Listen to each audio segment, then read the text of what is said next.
తెల్లవారే వెలుగు రేఖలా పచ్చ పచ్చ పచ్చి మట్టి బొమ్మలా అల్లి బిల్లి వెన్న పాల నురగలా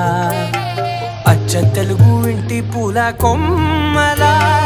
దేవదేవుడే పంపగా ఇలా దేవతే మా ఇంట అడుగే పెట్టెనంట బ్రహ్మ కళ్ళలో కాంతులే